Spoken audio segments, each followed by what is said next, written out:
Herrn Jesus Christus. Amen.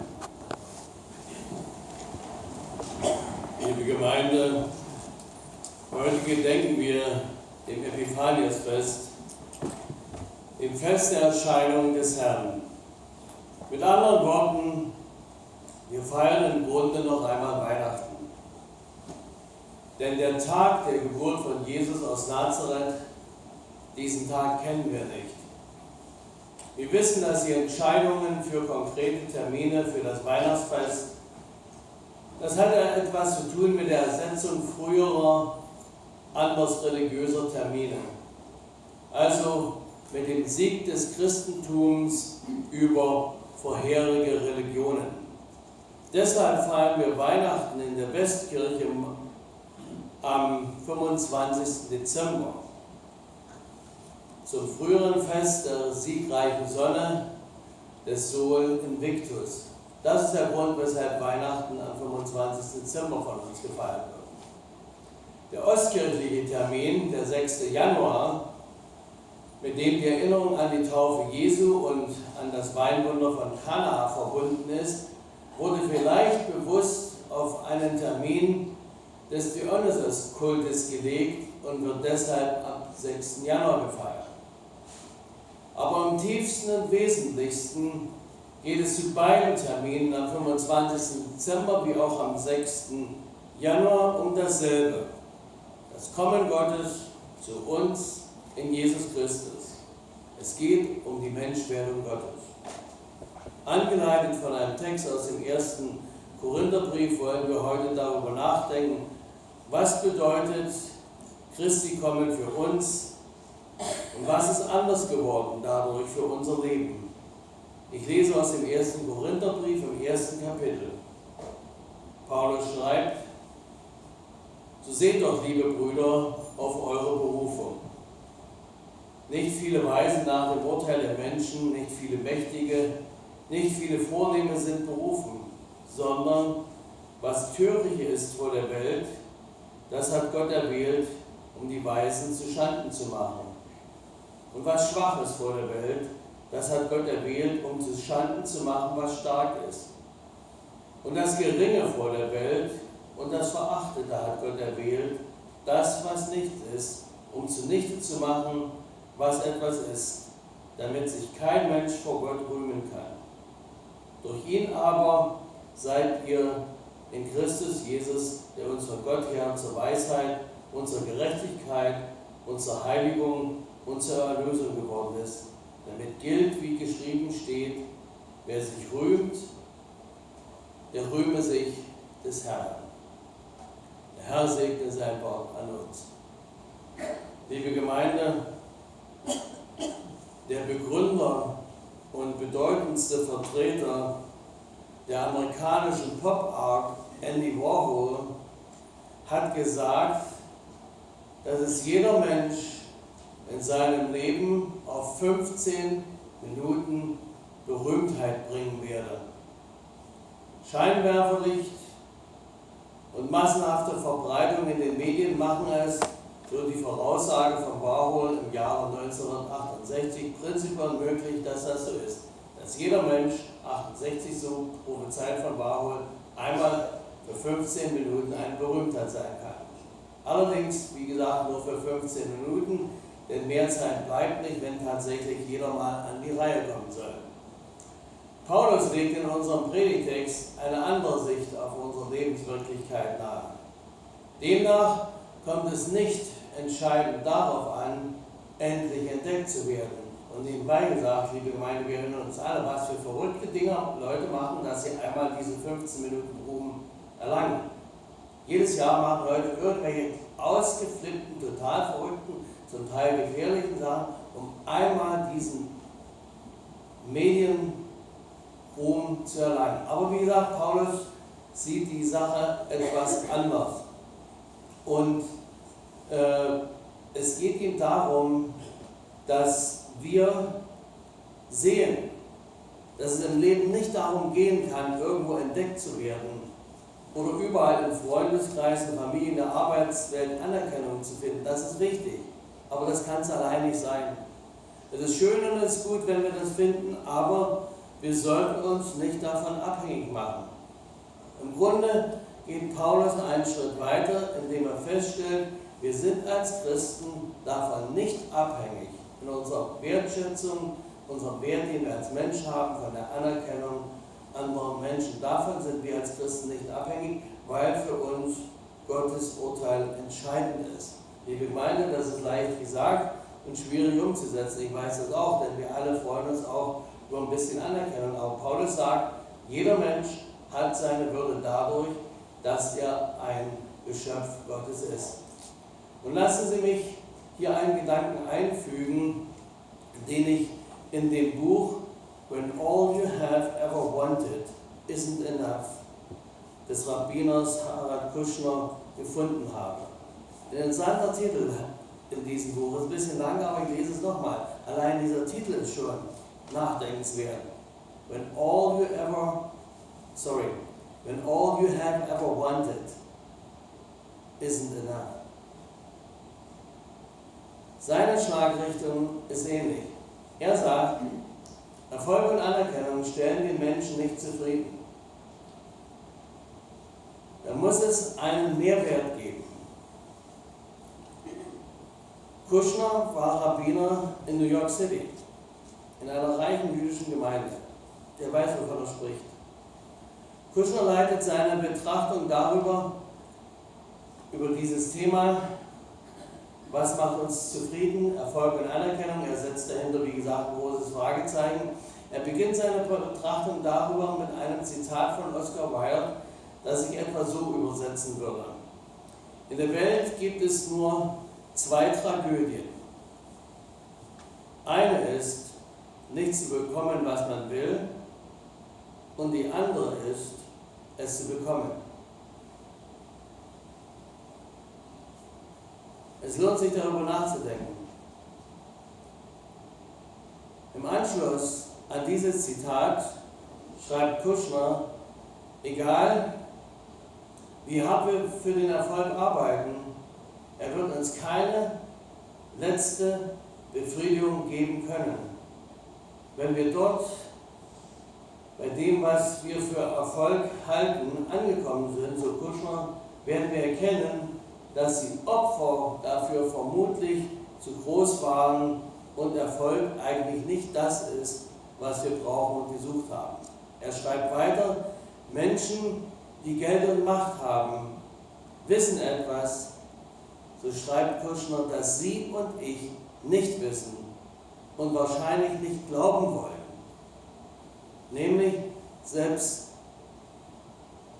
ich habe es vielleicht ein bisschen verdreht, er sagt, dass die Geld und Macht haben, wissen etwas, was sie und ich nicht wissen und dass wir wahrscheinlich auch nicht glauben, selbst dann nicht, wenn uns jemand das erzählt, nämlich, dass Geld und Macht die schwer zu benennende und schwer zu definierende Sehnsucht unserer Seele nicht befriedigen können, dass nämlich viele in sich spüren, selbst wenn sie Geld und Macht haben, dass da irgendetwas noch fehlt. Und das, was Kushner in seinem Buch, das Mitte der 80er Jahre erschienen ist, da geschrieben hat, das ist unterlegt von Erfahrungen, die er mit Menschen gemacht hat, als Rabbiner in der Seelsorge. Und das ist unterlegt von vielen anderen, die das ganz ähnlich beschrieben haben. Und das ist tatsächlich so, dass die Leute, die Geld und Macht haben, dass sie tatsächlich etwas wissen, was wir nicht wissen. Nämlich, dass Geld und Macht diese letzte Befriedigung eben nicht bringt. Selbst die Reichen und Mächtigen stellen fest, so Kushner, dass irgendetwas in ihnen nach mehr fragt. Und dann verweist er als Symptom dafür auf die häufig in den Medien breitgetretenen Probleme, die in der Regel Beziehungskonflikte in dieser Menschengruppe sind. Am Ende dieses Abschnitts in seinem Buch warnt Kushner, wir werden, wie es scheint, nie den Punkt erreichen, wo wir uns entspannen können und das Gefühl haben, wir sind angekommen. Und dann schreibt er, falls unser Selbstverständnis davon abhängig ist, wie beliebt wir sind und davon, was andere Leute von uns denken, dann werden wir immer von diesen Leuten abhängig bleiben. Liebe Gemeinde, das ist ganz simpel und überzeugend. Der hat recht. Wenn wir abhängig sind von der Meinung anderer Leute, dann werden wir in dieser Abhängigkeit immer bleiben. Und jeden Tag haben wir dann, so schreibt er weiter, genau diese Leute haben dann jeden Tag die Macht, uns den Teppich unter den Füßen wegzuziehen, wann immer es ihnen beliebt. Simpel, einfach, aber richtig. Durchschnittspunkt ist, seinen Lesern zu sagen, unsere Seelen hungern nicht nach Ruhm, Reichtum, Bequemlichkeit, unserer Macht. Unsere Seelen sehnen sich nach Sinn im Leben und danach, dass unser Leben einen Inhalt hat und eine Bedeutung. Und ist das, liebe Gemeinde, nicht auch das Anliegen des Apostels, der uns heute in unserem Predigtext ganz Ähnliches sagen will? Der uns sagt, unser Selbstwert hängt für uns als Christen eben nicht von der Anerkennung anderer ab. Und wie viel Energie verschwenden wir darauf, unsere Sehnsucht nach Anerkennung vergeblich zu stillen? Paulus sagt, seht auf eure Berufung. Das stellt er in die Mitte. Er sagt, seht auf eure Berufung. Dass Christus euch berufen hat, ist das Besondere an eurem Leben, dass eurem Leben einen Wert gibt, einen Inhalt, eine Bedeutung, eine Hoffnung. Liebe Gemeinde, solche Wahrheiten, was die Berufung Jesu Christi für unser Leben bedeutet, an Inhalt, Bedeutung und Hoffnung, solche Wahrheiten, ich habe das öfters schon hier gesagt, das kann ich Ihnen nicht einreden. Das sind Früchte des Glaubens. Es sind Früchte des Glaubens, die wachsen aus der persönlichen Beziehung mit Christus. Die wachsen aus dem täglichen Gespräch mit Christus, in Andacht und Gebet, wo wir uns unter anderem auch täglich unserer Wertschätzung vergewissern können. Mit Gott in Verbindung bleiben heißt eben auch, sich seiner eigenen Wertschätzung zu vergewissern. Die biblischen Texte erzählen von solchen Erfahrungen und laden dazu ein, unser Leben im Vertrauen auf Gott zu gestalten, mit anderen Worten Christus durch unseren Glauben in alle Lebensvollzüge einzubeziehen. Es sei zu erinnern, in der Auslegung der biblischen Texte, liebe Gemeinde, geht es immer um die Deutung von Lebenserfahrungen, die Menschen mit Gott gemacht haben. Und darum seht auf eure Berufung. Es ist eine Einladung zum Leben. Es geht um uns und unser Leben, um unsere Berufung, dass wir sie jeden Tag neu leben. Martin Luther hat in vielen Stellen besonders den Beruf als ein Feld der Bewährung angesehen, womit er betonen wollte, dass sich unser Leben nicht abgrenzen lässt im geistlichen Bereich und weltlichen Bereich. Unsere Berufung, unser christliches Leben muss und wird unter allen Bedingungen in der säkularen Welt gelebt, aber darin liegt unsere Berufung. Und in dieser Berufung können wir das ausleben, was wir von Christus gelernt haben und was unseren Glauben ausmacht. Die täglichen Aufgaben, die jeder von uns zu bewältigen hat, sind dann nicht mehr banal und auch wenn sie vielleicht sinnlos erscheinen, sie können gedeutet werden als wichtige Herausforderungen, die uns von Gott übertragen sind. Fähigkeiten und Fertigkeiten und Geschicklichkeiten und Talente, die jeder einbringen kann. Für mich heißt das in diesem Predigtext, wenn Paulus von dem spricht, hier, seht doch, liebe Brüder, auf eure Berufung, nicht viele weisen nach dem Urteil der Menschen, nicht viele Mächtige, nicht viele Vornehme sind berufen, sondern was töricht ist vor der Welt, das hat Gott erwählt. Und was schwach ist und so weiter. Liebe Gemeinde, das heißt für mich, dass wir einen ganz neuen Blick zu entwickeln haben auf das, was im Augen der Welt töricht oder schwach ist. Liebe Gemeinde, darum geht es, dass wir diesen Blick entwickeln.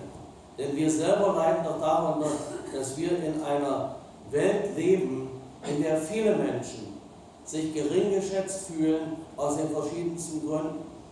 Und dass wir manchmal an denen, die auch vom Leben, Gesundheit oder Lebensumständen benachteiligt sind, dass wir sie nämlich auch gering schätzen. Dass wir abschätzig über Menschen sprechen, die vielleicht nicht so wie wir gekleidet sind oder nicht dieselben Möglichkeiten hatten im Leben, die wir so dankbar wahrgenommen haben. Seht auf eure Berufung heißt, dass wir in ähnlicher Weise wie Christus diese Leute wahrnehmen, dass wir diese Leute auch wahrnehmen und in selber Weise schätzen und ihnen das Gefühl von Wertschätzung vermitteln. Es geht darum, dass wir Christi Liebe in dieser Welt umsetzen, so wie es hier in dem Text, der uns heute empfohlen ist, angezeigt ist. Ich möchte noch einen Satz aus dem Text hervorheben, und zwar heißt es hier im 27. Vers: Was Schwaches vor der Welt, das hat Gott erwählt, um zu Schanden zu machen, was stark ist. Und das ist das Wunderbare. Was Schwaches vor der Welt, das hat Gott erwählt. Das gibt dem Schwachen auch einen ganz anderen Sinn. Und ich möchte mit einem Beispiel erzählen, was da gemeint ist, weil man kann sich das immer schwer vorstellen, was da gemeint ist, wenn hier gesagt wird, was Schwaches vor der Welt hat Gott erwählt, um zu Schanden zu machen, was stark ist. Was ist damit gemeint? Ich versuche das mit einem Beispiel zu erklären. Fritz Pawelzig erzählt unter der Überschrift Benny folgende wahre Begebenheit. Als ein Beispiel für das, was ich hier versucht habe, aus der Bibel zu erklären. Benny ging mit uns zur Schule und unsere Väter waren alle Bergarbeiter. Als der Benny in die Schule kam, hatte er es schwer mit uns.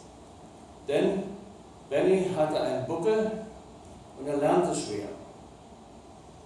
Er kam bald in die Sonderschule und wir nannten diese Sonderschule verächtlich das Brettergymnasium. Benny, so oft wir ihn trafen, wurde er ausgelacht und er wurde sogar geschubst und getreten von uns.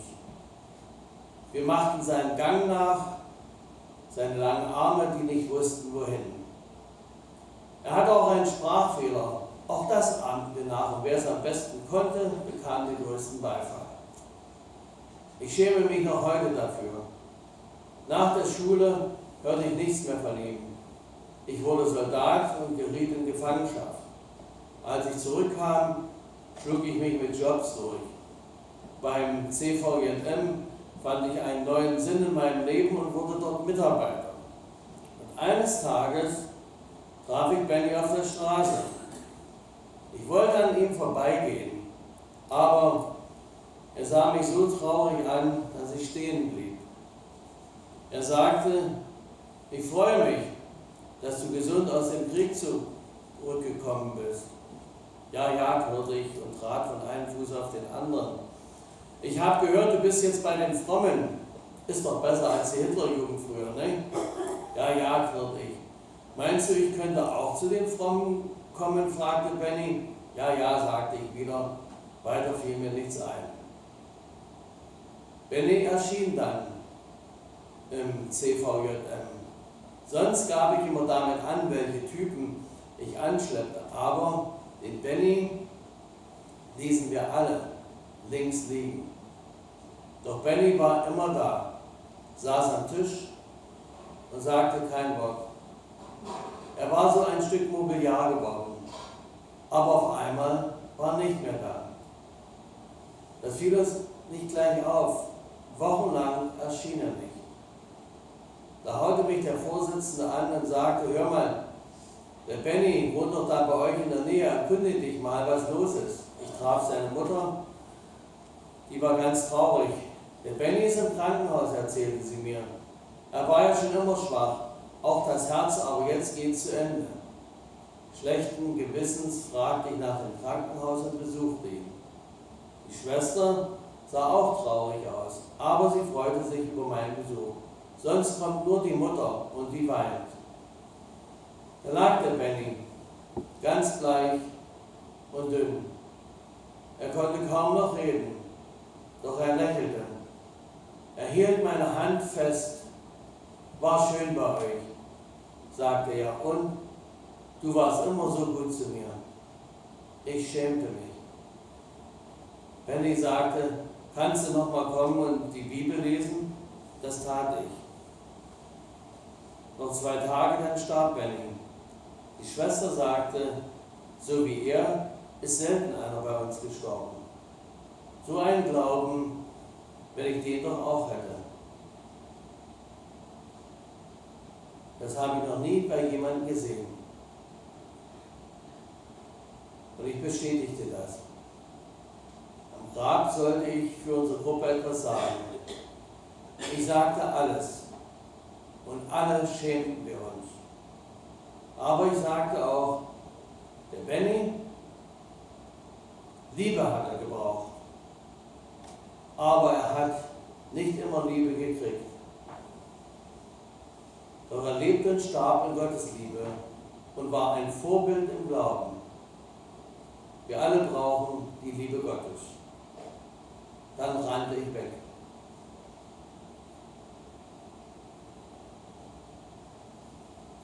Was Schwaches vor Gott, was Schwaches vor der Welt, das hat Gott erwählt, damit er zu Schanden mache, was stark ist. Und das Unedle vor der Welt und das Verachtete hat Gott erwählt. Liebe Gemeinde, in einer Welt, in einem Leben, in der Gottes Maßstäbe gelten, werden auch die, die von der Welt als gering angesehen werden, anerkannt und geliebt. Hoffentlich auch durch uns. Wir sind die Menschen, die Gott dazu benutzen will. Wir werden nicht die ganze Welt ändern, aber hoffentlich den kleinen Bereich, in dem wir leben. Und dazu schenkt uns Gott Weisheit, Liebe, Barmherzigkeit, Geduld und Hoffnung und Erlösung. Erlösung von uns selbst. Wir müssen manchmal von uns selbst erlöst werden, um im Namen Christi tätig zu werden. In Jesu Namen. Amen.